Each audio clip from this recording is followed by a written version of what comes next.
Ngozi married into the Okafor family with laughter, dancing, and a bride price people still talked about.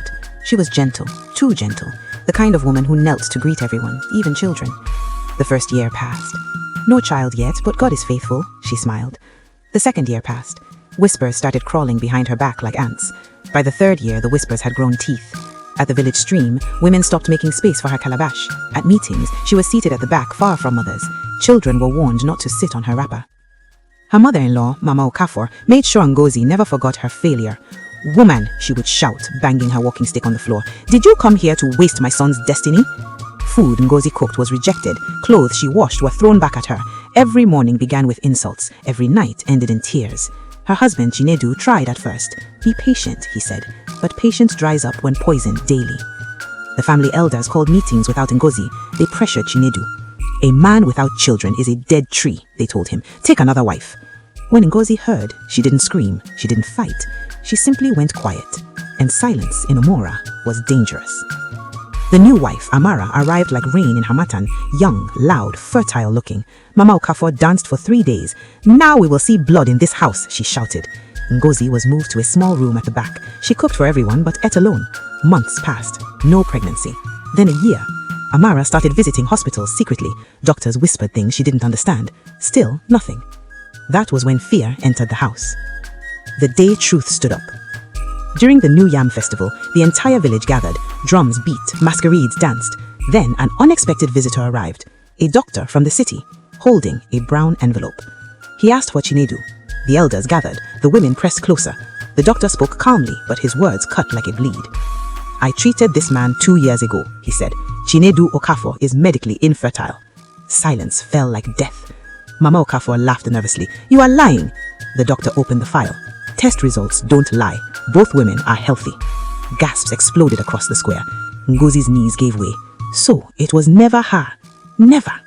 Mama Okafor collapsed right there in the dust. The same women who mocked Ngozi now avoided her eyes. The same elders who condemned her suddenly remembered silence. Chinedu fell at Ngozi's feet. "I'm sorry," he cried. "I let them destroy you." Ngozi looked at him. She didn't smile. She didn't shout. She stood up slowly and wiped her tears and said, "You buried me alive while I was innocent." Then she walked away. Years later, Ngozi returned to Mora at dusk. Not for celebration, not for revenge, for burial. Mama Okafor was dead. The same woman who called her empty womb, the same mouth that spat curses every morning, the same hands that pushed her into silence. The village bell rang softly as Ngozi walked through the compound she once cleaned with bleeding fingers. Nobody spoke. Even the wind seemed ashamed. Chinedu stood under the udala tree, thinner, older, broken in places no eye could see. When he saw Ngozi, his legs shook. "You came," he whispered. Ngozi nodded. "I came to bury the past." Inside the room lay Mama Okafor's body, still, shrunken, powerless. Ngozi stared at her for a long time. Then she knelt. The women gasped. She touched the cold feet gently and spoke, her voice breaking. "You said I would leave this house in shame, but Mama, I left in truth." Tears dropped onto the mat.